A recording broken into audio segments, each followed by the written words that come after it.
तो सही, आंसर गलत हो जाएगा तो कौन सा फांसी चढ़ा दिया जाएगा? बात समझ में आ रही है? गलत हो जाएगा तो मैं सही करूंगा उसको, बट आप ट्राई तो करिए, अपना एफर्ट तो दिखाइए। Sit down.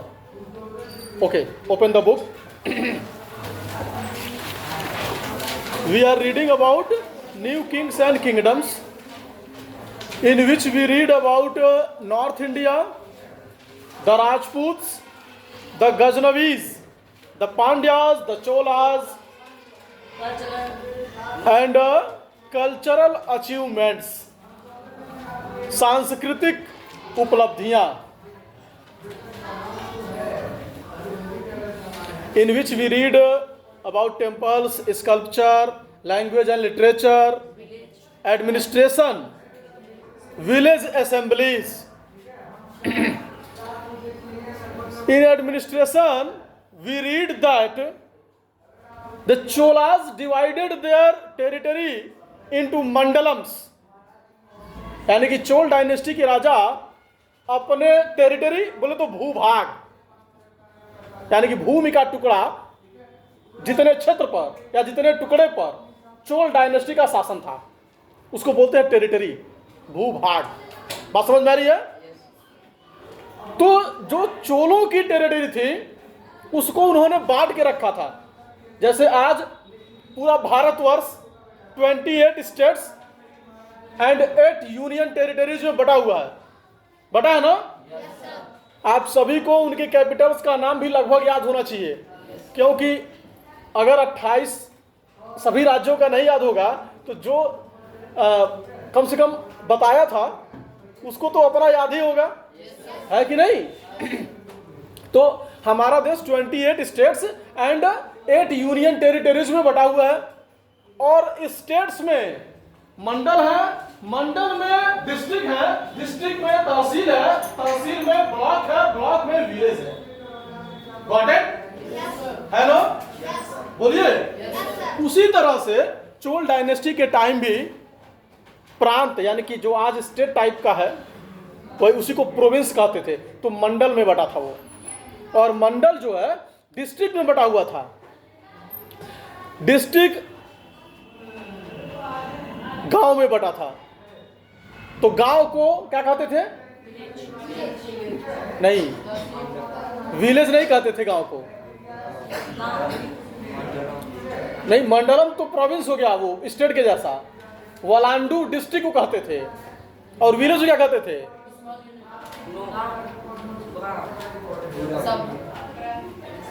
विलेज को एडू बोलते थे या कुर्रम, एडू या कुर्रम। बात समझ में आ रही है?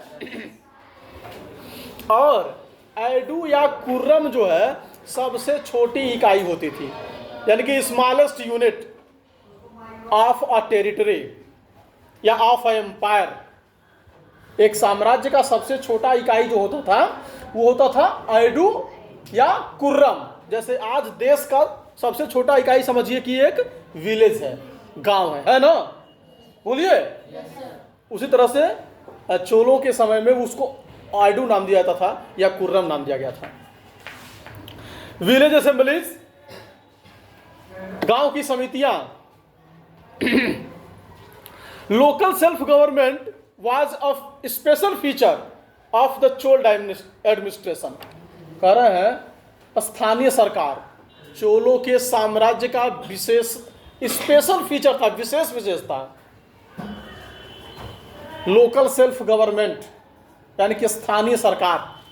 जैसे हमारे देश में जो सरकार काम करती है तो एक गवर्नमेंट होती है जिसको सेंट्रल गवर्नमेंट कहते हैं। क्या कहते हैं? सेंट्रल गवर्नमेंट, जिसमें हेड प्राइम मिनिस्टर होते हैं। कौन होते हैं? Then who is the prime minister of India? हाँ, मिस्टर नरेंद्र दामोदर दास मोदी। एंड एक गवर्नमेंट होता है जिसको स्टेट गवर्नमेंट कहते हैं। क्या कहते हैं? State government. And in state government the head is known as chief minister, CM. यानी कि राज्य में जो सबसे हेड होते हैं उनको चीफ मिनिस्टर, मुख्यमंत्री बोलते हैं। Then who is the chief minister of the Uttar Pradesh? Mister Adityanath Yogi. Yogi Adityanath उनको कहते हैं, उनका नाम आदित्यनाथ योगी है। आ रही बात समझ में? क्योंकि वह एक योगी है, इसलिए उनको योगी आदित्यनाथ लोग कहते हैं। ठीक है, तो और प्राइम मिनिस्टर हो गए, चीफ मिनिस्टर हो गए, लोकल लेवल पर भी एक गवर्नमेंट काम करती है जिसको बोलते हैं लोकल सेल्फ गवर्नमेंट। क्या कहते हैं? Local self government. जैसे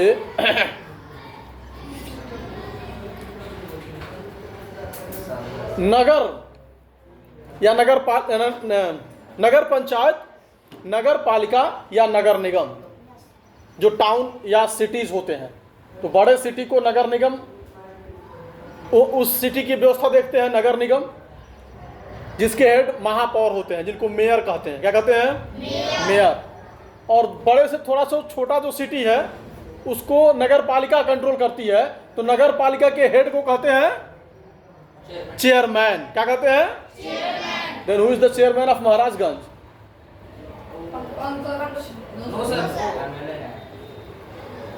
एमपी है। चेयरमैन कौन है महाराजगंज के?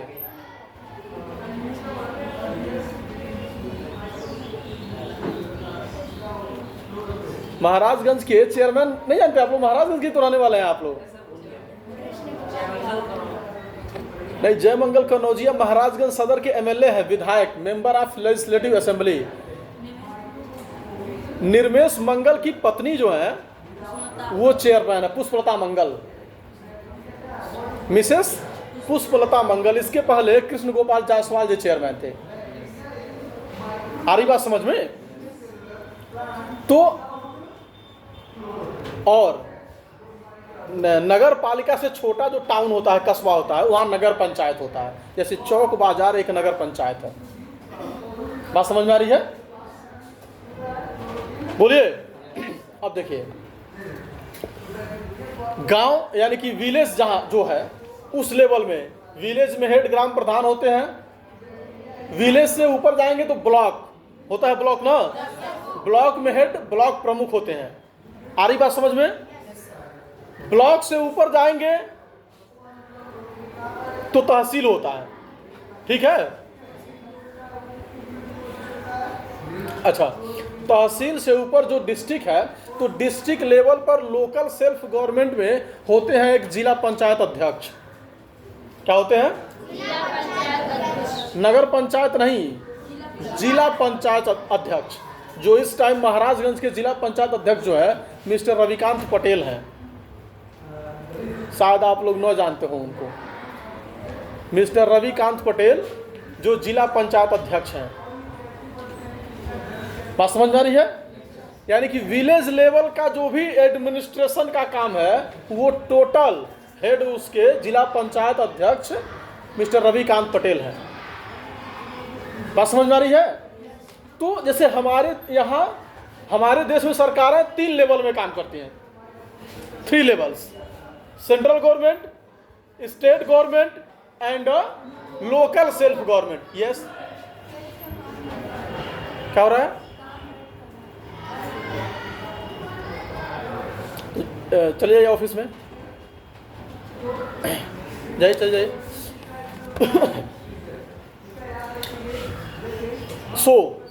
तो चोल डायनेस्टी के टाइम, यानी कि जब चोल वंश के राजा राज्य करते थे, तो उस टाइम भी लोकल सेल्फ गवर्नमेंट उनकी प्रशासनिक व्यवस्था में शामिल था।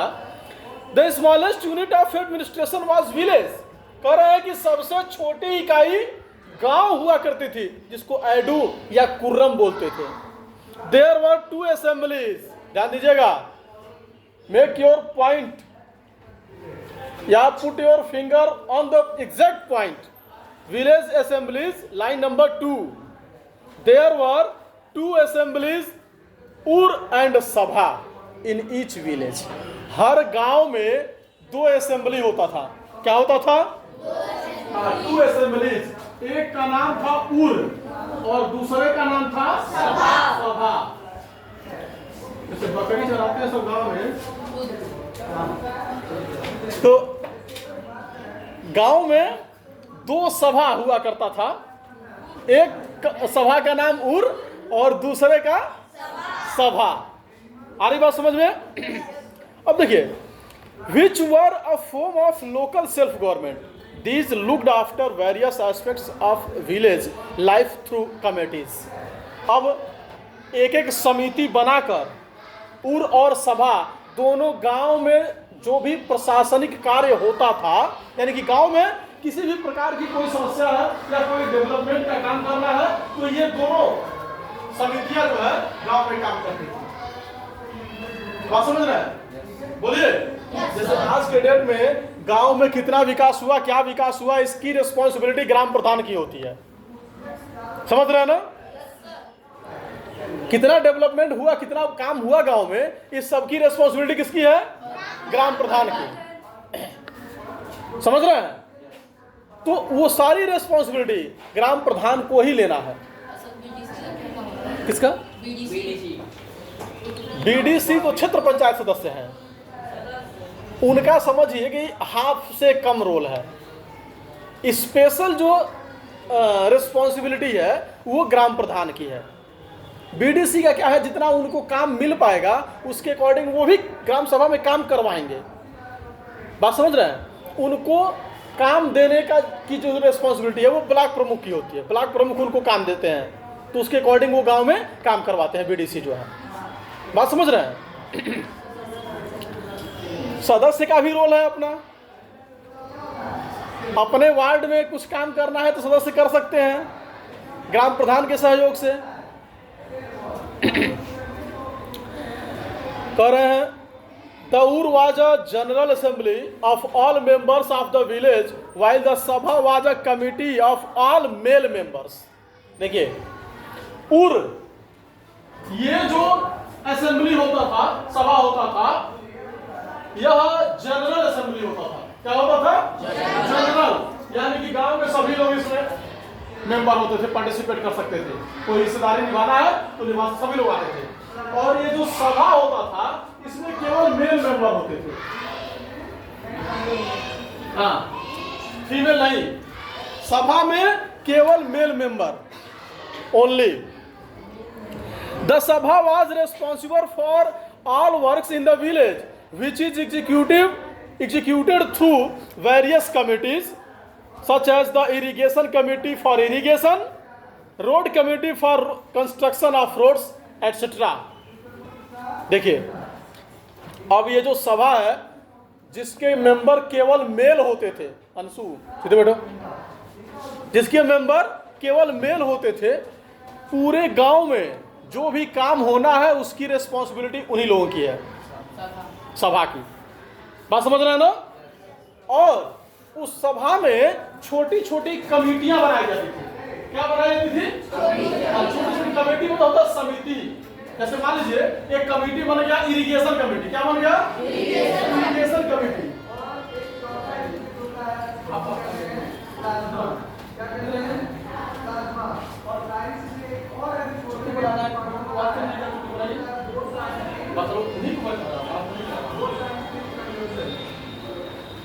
आपकी जरूरत पड़ेगी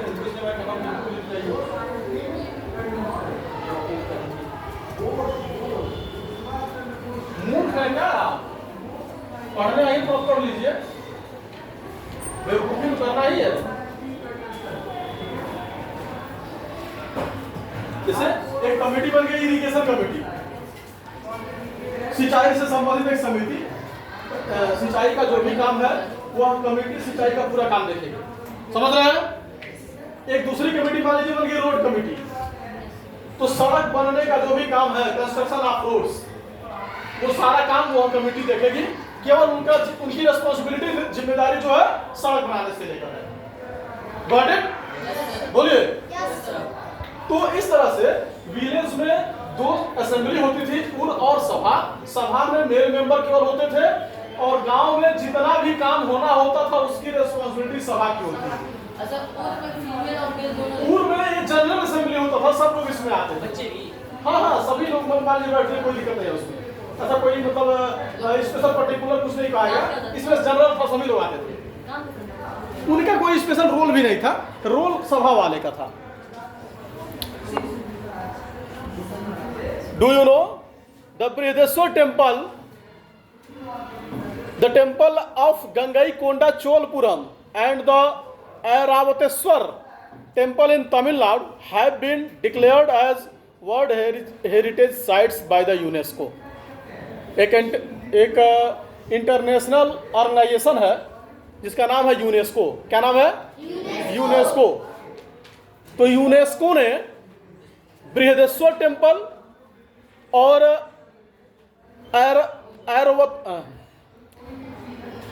ऐरावतेश्वर टेम्पल दोनों मंदिरों को वर्ल्ड हेरिटेज साइट डिक्लेयर किया है। इसका फुल फॉर्म भी होगा? किसका? हाँ होता है, इस टाइम याद नहीं आ रहा है, लेकिन है, फुल फॉर्म है उसका। एक इंटरनेशनल ऑर्गेनाइजेशन यानी कि एक संगठन है जो पूरी दुनिया में विशेष प्लेसेस को, यानी कि जो स्पेशल प्लेसेस हैं उनको पॉइंट आउट करते हैं ये लोग। और मान लीजिए कोई स्पेशल प्लेस है तो उसको वर्ल्ड हेरिटेज साइट डिक्लेयर कर दिया जाता है, तो ये इंटरनेशनल लेवल पर उस जगह का पहचान बन जाता है और वे लोग उसका थोड़ा सा रख रखाव भी करते हैं, देखभाल भी करते हैं। हाँ वो भी है। Now agrarian expansion in Tamil region, Tamil वाले क्षेत्र में कृषि का विस्तार। एग्रेरियन यानी कि कृषि, खेती का विस्तार तमिल क्षेत्र में। The Chola kingdom paid attention to agriculture and trade. कह रहा है कि चोल साम्राज्य ने कृषि और व्यापार पर ध्यान दिया। किस पर ध्यान दिया? हाँ, agriculture and trade, agriculture and trade, कृषि और व्यापार पर ध्यान दिया।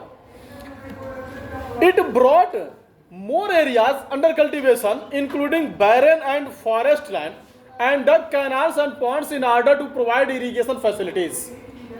चोल साम्राज्य में ज़्यादा से ज़्यादा क्षेत्र को कल्टीवेशन या एग्रीकल्चर के अंडर में लाया गया, यानी कि ज़्यादा से ज़्यादा क्षेत्र में खेती हो, इसके लिए चोल साम्राज्य के शासकों ने काम किया। नहर खुदवा दिए, तालाब खुदवा दिए, जिससे इरिगेशन यानी सिंचाई की व्यवस्था जो है बेहतर तरीके से हो पाए, तो उसको कर दिया। और इसे मान लीजिए बैरन लैंड कोई है, अनुपजाऊ भूमि, जहाँ पर फसल उत्पन्न नहीं होता है, प्रोड्यूस नहीं होता है, ग्रो नहीं करता, या फिर जंगल था, तो उसको भी एग्रीकल्चर के अंडर में लाने का काम जो है चोल साम्राज्य के शासकों ने किया। द टेम्पल्स वर रिच, जो मंदिर होते थे तो मंदिर बहुत समृद्ध होते थे, धनी। बात समझ रहे हैं? आज भी हमारे देश में कुछ ऐसे मंदिर हैं जो बहुत ज़्यादा टैक्स गवर्नमेंट को पे करते हैं, या बहुत ज़्यादा रेवेन्यू उस मंदिर से गवर्नमेंट को, सरकार को प्राप्त होती है।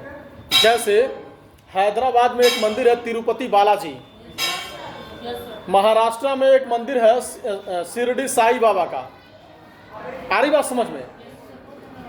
ये ऐसे मंदिर हैं जहां से बहुत ज़्यादा पैसा गवर्नमेंट के पास जाता है।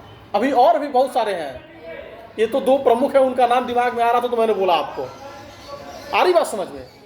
तो बहुत सारे ऐसे मंदिर हैं जो गवर्नमेंट को पैसा देते हैं, जिससे गवर्नमेंट जो है काम करती है।